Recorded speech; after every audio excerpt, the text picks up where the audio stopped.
All right, so why don't we do this? Why don't we start, everybody just who you are and what brings you here tonight. So we'll start with Brandon. You and I have kind of been the catalyst for this thing. Why don't we start with you? All right. What's up, everyone? Obviously, you may know me. You do know me.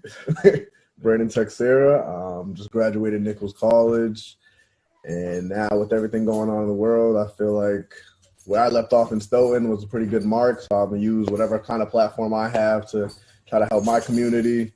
And basically I want to send the message across to get along with the police. And hopefully, because obviously what's going on in the world, it's like, all right, everyone hates the police. But our community, I feel like we need you guys. You guys need us. From 2 years ago, flag football, when we hosted that, the police worked with us very well. So we appreciate that, and we just want that to continue moving forward. All right. Go ahead, Steve. My name's Steven Spellemon. For those of you who don't know me, graduated Stoughton, class of 2018. I'm currently a student at UMass Amherst.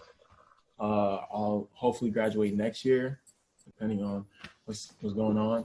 But what brings me here, obviously I work closely with Brandon and Felicia on the flag football front with the Four Kings and our nonprofit. But I don't know, I've just been working in my community as much as I can as with sports and with kids and things like that. And I just felt like I had to do something given what's going on. And just try to collaborate with Brandon and find a way how I can help the community. You take it off the horse. It's just gonna. That's what's up. Who's next? I guess I'll go. For those that don't know me, my name is Roland Copeland. I graduated back in 2016 with Brandon Texera. And at the moment, I'm a real estate agent. And to be honest, what really brings me here is I think there's a big underlying of what's actually going on with, the wealth inequality in the Black community. And for what I've seen in the markets, I would like to dive into that as well and what we could do better with our children in their future with financial literacy and just education in general. So that's why I'm here. Outstanding, Roland. Thank you, sir. Next. So I'm Felicia. So not only am I a teacher in an urban setting, so I teach at Brockton High, but also you guys know I'm actively involved in a ton of different avenues with the youth in this town. So I feel like I'm always open to hearing other people's opinions and just taking that to use constructively with everybody else. All right, very good. And last but not least, my brother, and then I'll go. My name is Kalen Jenkins. I'm the old head here of this thing. I'm Stoughton High School, class of 1991, Bridgewater State, class of 97. And I'm here just hoping to be a facilitator through this communication between members of the community and the Stoughton Police Department, really all members of our shared hometown of Stoughton, Massachusetts. All right. And then there's me, I guess. All right. I'm Dean Jenkins. I'm not, and this is to you, Roland. You graduated high school, so you don't have to call me sir anymore or anything like that. It's Dean. I told all y'all when you graduated, you can call me by my first name when you see me around town. So don't feel. I appreciate the respect, and I know it's there, so you don't have to go that. We're partners, we're neighbors at this point, and everybody's kind of in this together. I started out doing this job. I'm not going to lie to you, for none of the reasons that you would think. I started out doing this job because, quite frankly, I needed a steady paycheck with benefits. So I got into law enforcement when I was 28 years old after making several bad life choices, one after another. All right, I know it's probably hard for some of you to even imagine that because of where I am now, but I can tell you right now, my brother would co-sign this. It took me a long time to get my stuff together, a real long time. It's embarrassing to be honest with you. Stoughton High, class of 94, UMass Boston, class of 2012. So do the math on that. 94 to 2012 when I graduated, and then LaSalle College Masters, class of 2019. I'm I'm just here because I want to be a resource to you. It's important that you understand that most police officers, at least in your jurisdiction, a lot of what I'm going to talk about is Stoughton based, because it's what I know, it's what you know. Most of us are a resource beyond just showing up when we're called and enforcing some sort of a law or making some sort of a ruling. And I promised all of you that. Roland was in a presentation that I gave in high school where remember that, Roland, about the Constitution? Yep, I do. Okay. I do. So we talked about the Constitution, search and seizure, things like that. And I said my most important job of being a school resource officer was the resource part. And that's certainly what this is here. So a little bit about my family. All right. It's ironic that we're doing this, and I am not at my house. I'm actually at the house I grew up in. All right. So Kaylon and I grew up in. So this house means a lot to me beyond just the walls. It is memories. It is milestones, because my parents were the first generation of either side of the family really to leave the city. You know, my mother and father, they grew up they met in Cambridge, but my father's originally from the city of Baltimore, which, as I'm sure you know, is a very, very tough place. So they were able to they got married, I think, when they were 19 or 20 years old. My father was the first black computer room supervisor at Gillette, South Boston, and he was that during busing. And you guys all familiar with the busing? Okay. So you can imagine what it must have been like for him to be the first black computer room supervisor in South Boston during busing. The stories of what he went through are it's heart-wrenching. So if my father were here to see this and to see that that my brother and I had taken a part in this, I'd have to believe he'd be extremely proud of the sacrifices he made to be able to put us in Stoughton in the first place and to keep us here once we got here. Growing up, my brother and I will tell you, there were not many of us in town. Like the diversity in this town has exploded. I mean, it might have been, I went to the Gibbon School, and in grades 4, 5, and 6, I was the only black kid until probably a little ways into 6th grade. 2 other kids moved into town. But I mean, it was lonely, but I also can say for the most part I was treated well. I'm not going to sit here and act like I was shunned or anything like that. But it was there were times I did wonder where everybody else was that looked like me. So, quick disclaimer: everything I talk about tonight is Dean Jenkins talking. This is not Sergeant Jenkins from the Stoughton Police Department. My views are my views, so they don't necessarily reflect the views of people I work with.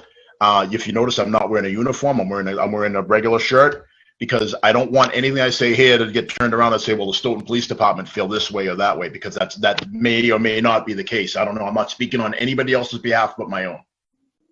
So with that said, we'll get into some of the questions that Brandon, you can kind of like steer this thing here. I think we can do this. I don't think we need to mute this. I think there's a few of us here where you can just ask me the questions and I'll answer them as best I can.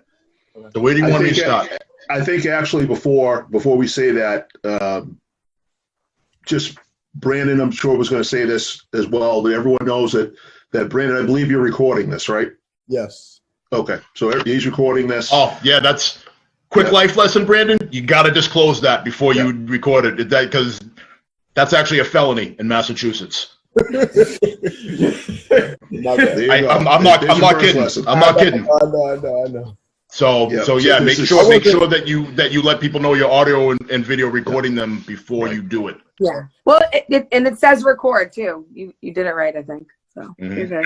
Yeah, up in the upper left corner it says that, but I'm not sure. Like, I'm on these things, Felicia. I know you. Yeah, exactly. Dean, I don't know about Dean how many of these he's been I didn't on. realize that, so I'm glad you brought that up. Yeah, the upper no, left corner it says recording. And I came back. As soon as I saw it, I was like, And I'm the But one that, like I said, that's perfectly fine. Yeah. That's perfectly fine. Yeah. So Brandon, go ahead, bud. All right. So we'll start with the first question. How do you feel as a black man on the police force, given how police in this country are viewed, especially at this time? In a word, in a phrase, I should say, I feel like a man without a country, because I'm the only black officer in where I work. and there is nobody in the building that knows what I'm going through personally right now. And then when I leave the building, there's nobody outside the building that knows what I'm going through when I work. Yeah. So I'm a man on an island, to be honest with you, Brandon. It's a very tough time to be a police officer in general, especially a black police officer in a place where there are no other black police officers. Mm-hmm. So it's difficult. It is, but you know, hopefully I have the shoulders broad enough to be able to handle this for at least a little while longer anyway. We'll go to the second question. How do you feel about the Black Lives Matter movement, and how has it been received or regarded by your colleagues? Okay. So I'll talk about as much as I can without speaking for other people, because obviously that's poor form for me to speak about how other people feel about it. Now this one I can sum up in a word, and that word is conflicted. Because when the Black Lives Matter movement I was first made aware of it was a few years ago. And let me tell you something, I was on cloud nine, man. I mean, I was like, this is a thing of beauty. Yeah, we're going to get together. We're going to support each other. We're finally going to uplift, and we're going to build, and we're going to, you know what I mean? Like all black people, we're going to, you know, no matter who it is, if somebody gets killed unjustly, we're going to stand up and we're going to talk about it. And then shortly thereafter, I realized that that's not the case. Because the fact of the matter is, I'm as black as they come. But if I get killed during my job, Black Lives Matter is not going to stand up and say anything about me dying while I'm protecting black lives. And for that, I got a problem with that. Because if you're not going to stand behind the people that are advocating for you and trying to make things better for you, how can I support something like that fully? Like, I get the message and I love the message, but you know, it makes me very sad, Brandon. Like I said from the outset, it hurts me a little bit to know that I'm not included in that. Yeah. When I've been a cop for 16 years. I've given 16 of my 44 years to public service, and part of that public service includes the black communities in all the different jurisdictions I've worked. And you guys all know, you know me well. Like, I love my communities. And I go out of my way to make sure that people feel welcome. I go out of my way to make sure that all of you know that I'm approachable, that I'm available for you to answer your questions, and whatever you should need, that I'm available for that. So yeah, it makes me sad, Brandon, that I'm not included in that. Steve, sorry. I'm sorry if that's not the answer you were looking for, but that's the truth. That's perfect. Nah, that's completely understandable. You know, I think with the intentions that the name of the movement itself has, you would think that would be taken into consideration, you know, because at the end of the day, everyone says we got to change the system, we got to change this, but without black people and black bodies in certain situations, in certain positions, then you're not going to be able to do that. And if no one's advocating for them, if no one's going to stand behind them, then what are they? You know what I mean? It's kind of hard to support that. So I definitely understand that. Thank you for saying that, Steve. That means a lot to me. It really does. All right, next question before I tear up. Next question. Do you think the training or selection process for police officers should be more rigorous? If so, go ahead. I'm sorry, but I'm feeling some kind of way about this. Go ahead. If so, what measures should be implemented? All right. A couple different layers there. So let me start from the outset. Yes, I think it should be more rigorous. But one thing that you'll hear me say, and not just on this conversation, any conversation I have, I do a lot of teaching, public speaking, and one thing that I like to hammer home with everybody is for every action, there's a reaction. So how that pertains to this particular question is, if we make it more difficult to get police officers, there are not going to be very many police officers. And I'm going to answer your question, Steve, by asking you a question. How many people do you know in your everyday life that want this job right now? Very few, very, very few. Even people in a position right now are iffy. If they weren't in it right now, they probably wouldn't have been in it. They wouldn't. Now imagine. Oh, I lost you there. I'm sorry, Steve. Did I cut you off, buddy? No, you're fine. So imagine. Let's say, is it less than 5, you think? Less than 5 people you know? Like family members? I'm talking everybody you know. Less than 5? Absolutely. Less than 3? Probably. Okay, so let's call it 3 for the sake of numbers. So we make it more difficult to get this job. Mm-hmm. So more testing, more interviews, higher physical standards, all that. Mm-hmm. So if it was 3, now out of that 3, realistically, maybe 1.5 will get hired. Mm-hmm. So it makes it even more difficult. So on the one hand, yes, I would like it personally. I would like it because I'm a guy, and I think that as black people, certainly black people in this town, because we're all here for a reason. Like none of us like settled Stoughton. Like everybody moved out here for a reason, right? I don't think anybody was anybody born in Stoughton? No. Okay, so our families all came from. Hey, Michaela, how you doing?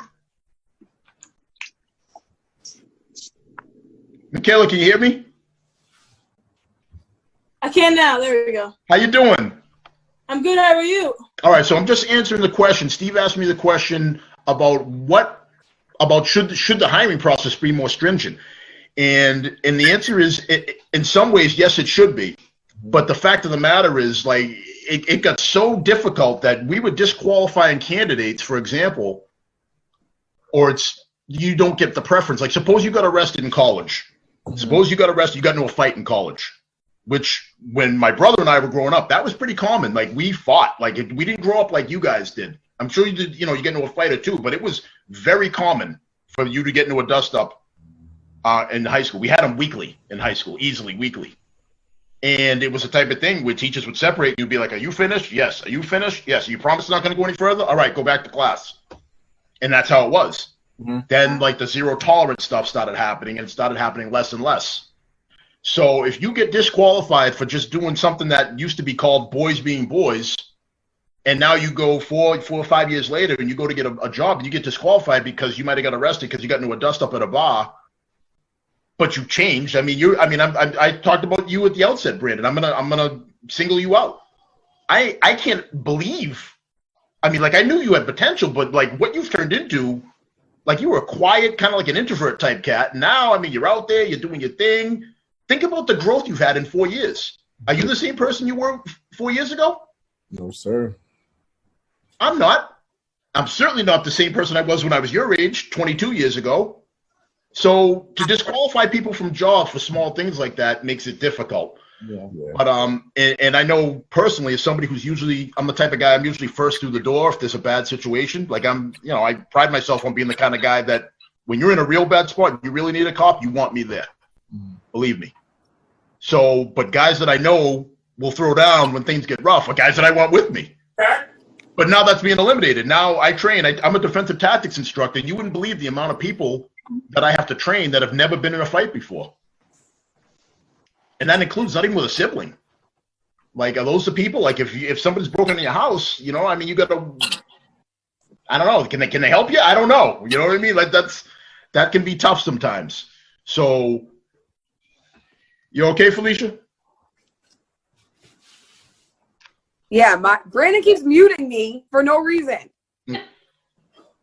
Brandon being annoying per usual. But to go off what you were saying, I also think that depending on where you grew up, right, that's obviously going to change a lot, whether if you got in fistfights or whatnot.